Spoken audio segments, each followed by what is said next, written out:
کہ اعلیٰ حضرت امام اہل سنت سے سوال ہوا کہ قرآن کو اگر کوئی بلند آواز سے تلاوت کرتا ہے تو جائز ہے یا ناجائز ہے؟ اعلیٰ حضرت امام اہل سنت نے ارشاد فرمایا جائز تو ہے، لیکن اسے خیال رکھنا ہوگا کہ کوئی سوتا ہوا بندہ تکلیف کا شکار نہ ہو رہا ہو، کوئی بیمار بندہ تکلیف کا شکار نہ ہو رہا ہو، کوئی نمازی ایسا نہ ہو جس کی نماز میں خلل واقع ہو رہا ہو۔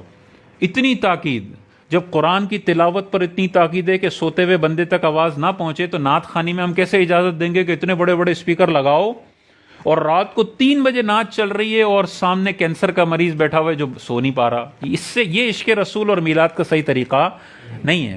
نعت کی آواز صرف وہاں تک پہنچنی چاہیے جہاں تک سننے والا بندہ ہے۔ ابھی یہاں اگر محفل ہو رہی ہے، اس 4 دیواری سے باہر جانے کی اجازت نہیں ہے۔ باہر اگر کوئی کام کر رہا ہے وہ ڈسٹرب ہو رہا ہے، کوئی سویا ہوا ہے وہ ڈسٹرب ہو رہا ہے، تلاوت پر منع کیا گیا تو کیسے؟ حضور کا عمل، صلی اللہ علیہ وسلم کا عمل مبارک ہمارے سامنے ہے۔ حضور جب تہجد کے لیے اٹھتے تھے، آہستہ سے بستر سے جدا ہوتے اور گھر کے دروازہ آہستہ سے کھول کے باہر نکلتے تھے۔ تہجد کے لیے اٹھ رہے ہیں لیکن باقی گھر والوں کی نیند کا خیال ہے کہ باقی گھر والوں کی نیند میں خلل نہ پڑے۔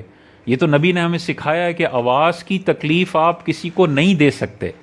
تو حضور کی سنت کی مخالفت کرتے ہوئے اگر کوئی میلاد مناتا ہے، ہم نے سب سے پہلے اس کا راستہ روکا ہے، ہمارے علماء نے سب سے پہلے اس کا راستہ روکا ہے۔ اور محفل نعت پہ علماء کے فتاوی موجود ہیں، گلی بند کر کے محفل نعت کرنے کی اجازت نہیں ہے، جائز ہی نہیں ہے، ٹھیک ہے نا؟ کیونکہ گلی میں ہر شہری کا گزرنے کا حق ہے۔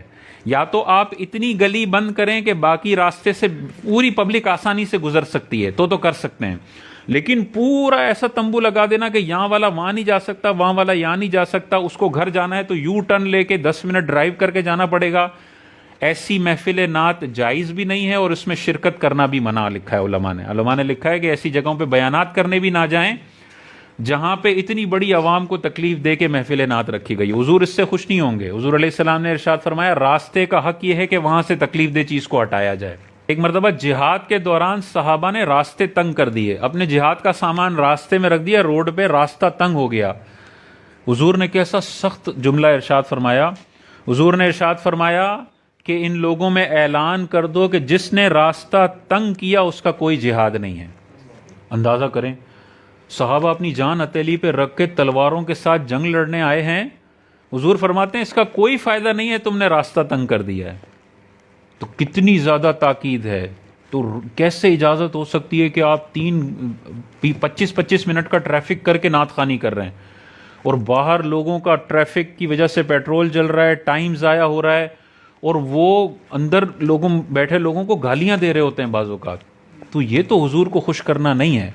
گھروں میں ہونی چاہیے یا تھوڑا خرچہ کر کے ہال میں ہونی چاہیے، گلی بند کر کے اگر کی جاتی ہے، یاد رکھیے اس میں نبی کو خوشی نہیں ہو رہی ہے۔ ہاں 2 روڈ ہیں اور آپ رات کو 11 بجے کرتے ہیں اور آپ کو پتہ ہے یار اس وقت ٹریفک کا فلو اتنا ہے کہ ایک روڈ سے بھی کام چل جائے گا، اور آپ اجازت لے کے باقی ایک روڈ پہ کرتے ہیں کہ ٹریفک کا فلو چل رہا ہے، تو ٹھیک ہے، پھر تو میرا بھی حق ہے نا، وہ روڈ میرا بھی ہے، حکومت نے میرے لیے بھی تو بنایا ہے، تو اگر میں تھوڑی سی محفل کر لیتا ہوں تو ٹھیک ہے۔ لیکن یہ روڈ اس طرح سے بند کرنا کہ 1 گھنٹے کا ٹریفک ہو رہا ہے، لوگ گالیاں دے رہے ہیں، لوگوں کا پیٹرول ضائع ہو رہا ہے، میلاد کا جو تقدس والا ہمارا ایک تہوار ہے وہ بدنام ہو رہا ہے، یہ تو سارا اس بندے کے نامہ اعمال میں گناہ ہے۔ جب وہ باہر گاڑی کھڑی ہوئی ہے نا، پل پل اس کے نامہ اعمال میں گناہ کبیرہ لکھا جا رہا ہے۔ بندے کو تکلیف دینا کوئی معمولی بات نہیں ہے۔